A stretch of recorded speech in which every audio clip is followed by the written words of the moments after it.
A murder becomes a headline. A headline becomes a myth. The name that survives is Black Dahlia, a label the victim never chose. In this episode, we keep our focus narrow: media versus evidence. We ask what is confirmed in public archives, what has been distorted by retellings, and how listeners can build a habit of separating the record from the story. We avoid graphic detail, and we keep private individuals who are not public figures out of the narrative. Begin with anchors. Public records confirm that a young woman named Elizabeth Short was found deceased in Los Angeles in January 1947. Law enforcement opened an investigation that generated many tips, suspects, and confessions, most of which were false or unsubstantiated. Newspapers competed for readership with dramatic headlines and occasionally published claims that did not stand up to later scrutiny. Over time, the case became a magnet for theories, books, and films. That is the frame. Beyond that, sources differ. Some claims repeat because they are vivid, not because they are verified. Media dynamics matter. The 1940s were a competitive era for city tabloids. Sensational crime coverage was a business model. Reporters sometimes published details that investigators wished to withhold, and rumors leaked. The victim's appearance and social life were turned into copy. This early amplification set the tone for decades. When a case begins with spectacle, later writers inherit that energy. The result is a canon filled with confident statements and sparse citations. Our remedy is to read the archive and to prefer documents over anecdotes. So what counts as evidence in the public record? First, official documents, police reports, coroner summaries, and contemporaneous memos where available. Second, primary source newspaper articles with bylines and dates, read with care for errors and editorial framing. Third, photographs and maps from the period. Fourth, later institutional reviews that cite original material. Evidence does not include third-hand memories published decades later without documents. Evidence does not include invented dialogue. When you ask a claim to show its papers, many cannot. One persistent distortion is character framing. Over time, the victim was cast in contradictory roles: aspiring actress, partygoer, manipulator, innocent, tragic figure. Each role tells you more about the author than about the facts. The ethical stance is straightforward. A victim is a person, not a character. Their dignity is not a variable. When you hear a description that leans on tropes, ask what document supports it. If the support is thin, discount the flourish. Focus on the timeline, locations, communications, and corroborated relationships, rather than on labels that entertain. Another distortion is suspect inflation. Books and articles have proposed numerous suspects. Some were contemporaneous persons of interest. Others were added later based on coincidence, family lore, or late-life confessions.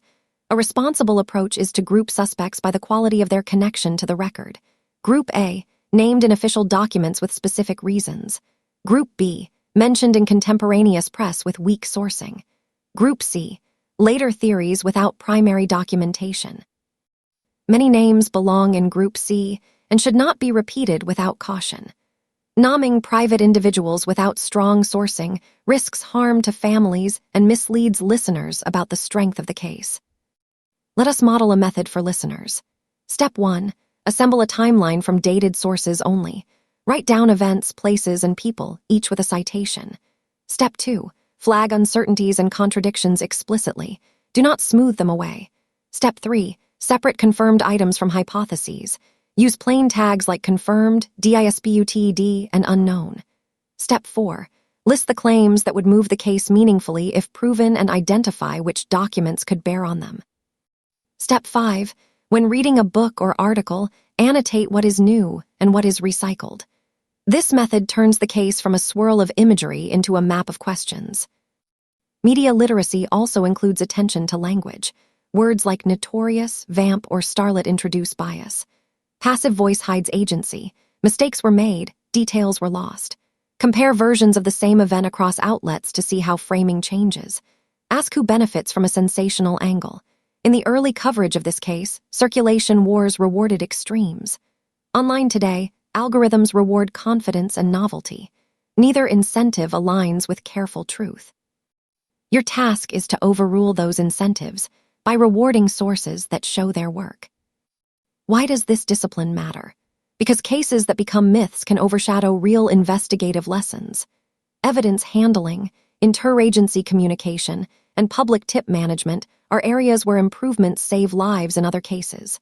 When we focus only on dramatic suspects and cinematic motives, we forget to ask about chain of custody, documentation practices, and the long-term preservation of records. History becomes a screenplay rather than a textbook. A better balance honors the victim by extracting lessons that help others. There's also a privacy dimension. When a historic case re-enters the public conversation, descendants of people mentioned in old reports may still be living. The internet collapses time and makes names searchable. Responsible storytellers avoid doxxing, avoid publishing addresses, and anonymize non-public individuals unless an official source names them for a material reason. If a writer makes a bold accusation tied to a full name without primary documents, step away. Curiosity is not a license to harm. Let us make a compact list of what we can say and what we should not. We can say that Elizabeth Short was a real person whose death was investigated and whose case remains part of Lowe's Angels history. We can say that press coverage at the time included sensational elements and that later retellings recycled many of those elements. We can say that multiple suspects were considered and that no single theory commands consensus in the documented record. We should not present a private individual as responsible without strong primary evidence and institutional acknowledgement. We should not repeat salacious characterizations that have no documentary basis. We should not describe injuries in graphic detail. Doing so adds nothing to understanding and risks re-traumatizing families. For listeners who want to help bring rigor to public conversations, here is a practical exercise. Pick one widely repeated claim about this case. Find the earliest source where it appears. Note the date, the author, and the context. Then track how later sources reuse it. Does anyone add a document? Does anyone correct a mistake? Share your findings in a way that teaches method rather than scoring points. If enough people practice this kind of audit, the ecosystem improves. False certainty loses its sheen when provenance becomes the norm. Now a word on modern tools. Digitized archives, searchable newspapers, and open mapping platforms make it easier to test claims. Use them, but remember that absence of evidence online is not evidence of absence. Some records are still in boxes or were never kept or were lost. Treat gaps with humility. Do not fill them with drama. Mark them as unknown and move on. Skepticism is healthy. Cynicism is not. Keep a posture of open curiosity tethered to documents. We close with a steady tone. The Black Dahlia story is compelling in the cultural imagination because it speaks to fame, beauty, and fear. But our responsibility is to return to the person at the center and to the discipline that protects truth. Read the record. Separate what we know from what we wish we knew. Refuse to turn private people into characters. When you do that, you convert a myth into a lesson about media, memory, and evidence. That is a service to history and to future cases that deserve clear eyes. Next time, we look at how modern methods help and do not help in long-running cases like the disappearance of Madeleine McCann. We will separate confirmed facts from what new tools can add, and we will talk about limits with care and empathy. Narration generated with AI, facts verified from public sources. No legal advice is given. The purpose is education and public safety. If you have a case tip or a documented pattern to share, use a safe channel and remove personal information that could identify non-public individuals.